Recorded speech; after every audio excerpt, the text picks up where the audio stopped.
In my opinion, we need, yes, for an Attitude Era version 2.0, because this PG era sucks. The Attitude Era, do everything, the kitchen sink, everything at you. Sex, violence, cursing, everything. It was attitude. They had to compete with WCW, who was doing pretty much the same thing. All these guys were cutting their own promos. It wasn't a lot of writing for these guys. Everyone had a huge entrance. They come in the ring, they dance like Too Cool and Rikishi. Val Venus coming and taking off his towel. Divas half naked, having pillow fights. Grown men and teenagers tuned in to see this. They were getting 7.0s, 8.0s, 9.0 ratings, 6.0 ratings. Now they're getting 1.0, 2.0, even 3.0 doesn't compare to the Attitude Era. The stupid stupid political campaign that Linda McMahon went on is a big part of what watered down the sports entertainment that we love so much. Grown people, grown men and women, but mostly grown men. We tuned in. We bought t-shirts. It was cool to wear a Stone Cold t-shirt. It was cool to wear a Rock or NWO t-shirt at that time. It's not cool now to wear a John Cena t-shirt. It looks stupid. You look like a nerd wearing a CM Punk t-shirt or a Zack Ryder t-shirt and a headband and glasses. That is so stupid. Wrestling is not cool anymore. It's PG, it's childish, and it needs to come up from out of that.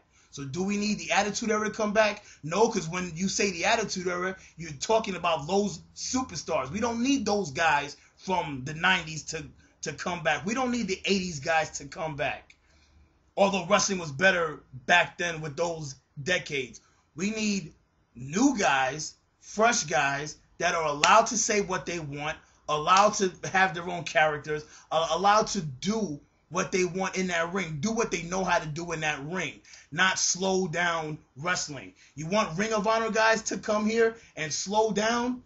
You're going to destroy wrestling. You want Ring of Honor guys to come here and do what they do in Ring of Honor. That's why you're looking at them. That's why I can't understand what the WWE thinks, what their thought process is when they're seeing these talented guys in these other places and they bring them over. They bring these young guys and put them in the FCW and train them. Then they bring them to the WWE and squash them like they did with Alex Riley. That's ridiculous. A lot of these guys get pushed back. They get sent back to the factory because they were brought in prematurely. WWE saw the talent in these guys and brought them in and then didn't know what to do with them.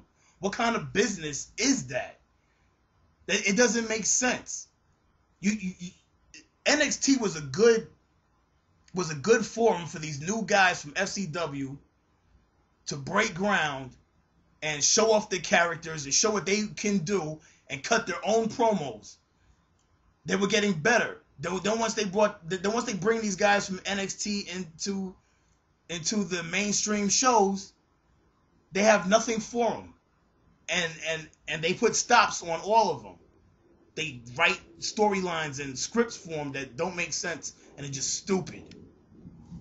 Wrestling in the 80s was way better than wrestling now. Why? Because in the 80s, not everyone was a superstar, but these superstars, the main guys, would not face each other every show. Wrestling only came on Saturdays. We only saw wrestling on Saturdays. We had a whole week to wait. We saw wrestling. The majority of the show were squash matches. There were no-name bums, jabronis, fighting against King Kong Bundy, Big John Studd, Ravishing Rick Rude, Jake the Snake Roberts. You wouldn't see Hulk Hogan on television every Saturday. You would see him, but he wouldn't wrestle every Saturday. You wouldn't see Roddy Piper wrestling every Saturday. Roddy Piper had a contract where he only had to wrestle on pay-per-views or he'd only wrestle on cable television. He didn't wrestle on TV every day. So when we saw these guys wrestle, it was a special thing. When we tuned into Saturday Night's Main Event, which came on once a month, it was a special thing. The pay-per-views have replaced Saturday Night's Main Event, and that's okay. But if you're going to have a pay-per-view, you don't have these guys face each other all month long in triple threat matches, tag team matches, messes thrown together. And you've already seen the payoff. These guys faced each other in matches. And then you have them one-on-one at the pay-per-view. It's boring now. At that point, it's boring. We don't want to see it anymore. We've seen it enough throughout the month, throughout the last couple of months, these two guys going at it. Back in the day, they wouldn't do that. They'd keep the guys away from each other. They'd come and interfere in each other's matches. They'd probably have one match which starts the feud. Then they'd come in and disrespect the guy, cut promos against the guy, do things to excite the fans for the actual match. But they wouldn't have matches and triple threats and tag teams against each other before the actual big match that it was leading up to. They wouldn't do that. You didn't see Hogan face Andre before WrestleMania 3. That would have been stupid. That would have been dumb. There would have been no payoff there. They did things the right way back then. When it came to the Attitude Era changed because the Attitude Era had competition. The 80s had no competition. The NWA, AWA, Mid-South, those places, they weren't competition. World Class Championship Wrestling, that wasn't competition. Those were places to pull. I know I mentioned the Attitude Era, I'll go back to it. But those territories were places for the WWE to pull talent from. They look and see those guys and pull them over. When those guys came over, they already had the credibility. They didn't need to be built up. They had the credibility from those other places. Now, we didn't get to see a lot of those forums on television. You know, we saw NWA mostly on television. The other guys, you either had to buy a VHS tape, or you had to read magazines, or you had to search cable channels really hard. We didn't have the internet back then either. So, but we would read the wrestling magazines. We knew who these guys were. So once they came, they had the credibility. They've already been seasoned. They were already holding titles in other places. They knew how to be superstars. They knew how to cut promos. They knew how to wrestle and build a story in the ring and make you believe that they could beat these guys that we've been watching wrestle. You know, tag teams coming in and destroying the British Bulldog. You know, I'm getting ahead of myself, but someone like the Road Warriors coming from somewhere else. They're already a huge name. When they got there, the Road Warriors didn't have to lose to anyone. They didn't have to be built up. Their reputation, their credibility was already there. Ric Flair's credibility, his reputation was already there when he got there. Lex Luger, so forth and so forth. Jake the Snake, these guys were already known in other places. Rick Martel. So when these guys got to WWE, they were already stars. Okay? Good example. Dusty Rhodes, huge star in NWA. He comes to WWF. Vince McMahon throws some polka dots on him and tries to actually destroy him. That's what it seemed like. But Dusty Rhodes was such a huge star, he took them stupid polka dots and made them work. He made them work. He was still popular. You know, now he's popular with a huge mainstream audience. You couldn't destroy people who already had that credibility and that reputation. Okay? These guys coming in now are not known. Nobody knows who the hell they are. They come from FCW. Before that, where are they? What, ROH? And then these guys come in, they go through the WWE factory. Now there's only one factory. There used to be OVW. That's where John Cena, Batista, Randy Orton, Brock Lesnar, that's where these big names came from. So OVW was clearly a better training facility than FCW. But for some reason, they closed that down and kept the whack one. So you got guys coming in, you know, only a few of them, like Wade Barrett, you know, Alex Riley, are really good talents, you know, and then they just don't know what to do with them afterward. I don't know, but that's why wrestling in the 80s was good. In the 90s, with the Attitude Era, they had competition. They had WCW. Still another factory to bring guys in from. ECW, another factory to bring guys in from, and they were already huge built-up stars. But in essence, they used that competition to build the stars within that they already had. Everybody had huge entrances. Everything was awesome, and they put on 5-star. Well, maybe not 5-star matches, but they put on great shows every Monday. When SmackDown first came on Thursdays, every Monday, every Thursday, what happened on Monday continued on Thursday, and we loved it. We tuned in. We gave it so many ratings. That's why I can't understand why WWE is doing the crap that they do now. I know I'm all over the place with this. I didn't want it to be structured and read off paper. I want to just say this stuff from my own mind. That's why it's all over the place. But in the 90s, we did get those superstar matches every week, every Monday. When I first saw it, I was like, why are they doing this? But it still worked. It worked. Why did it work? It worked because all the stars were built up. Everybody was credible. And all the superstars were built from within. It was good. They didn't have to bring 80s guys. WCW had to bring 80s guys in, and that worked for them. But WWE didn't have to bring guys from the 80s to build their shows. They built the guys from within.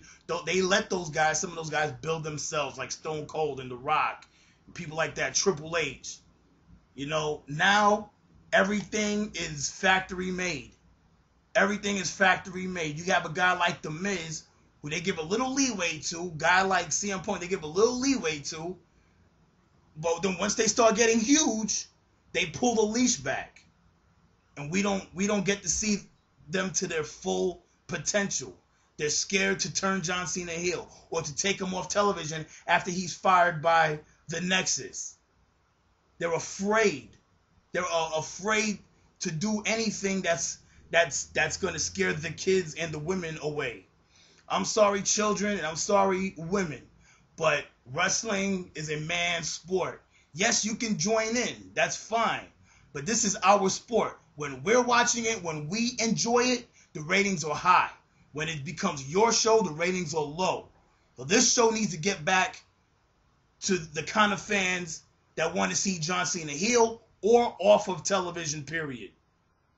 All right? We want real wrestlers, real men, not these metrosexual dudes, these little skinny guys flying around the ring and stuff. That's nice, but we don't need to see high spots all the time. We need to see dangerous violence. If you want to throw sex in there, that's fine. It's not really needed in a wrestling show, but that's fine. Throw that in there. Give us a show that we're gonna pay for. Children don't pay for pay-per-views. Grown-ass people do, all right? Children don't buy T-shirts and merchandise. Grown-ass people do. When it pertains to the WWF, there used to only be 2 titles that people would go for: the Intercontinental Championship and the World Championship. Now you have 4 titles for the men. You have the U.S. title, the Intercontinental title, the World Heavyweight Championship, and the WWE Championship. 2 of those titles need to go. I don't care which ones. 2 of them need to go, because the prestige of those titles is lessened every time you make another title to go for. It doesn't make sense to have 2 mid-card titles. It doesn't. It doesn't make sense to have 2 World Championship titles. It doesn't make sense.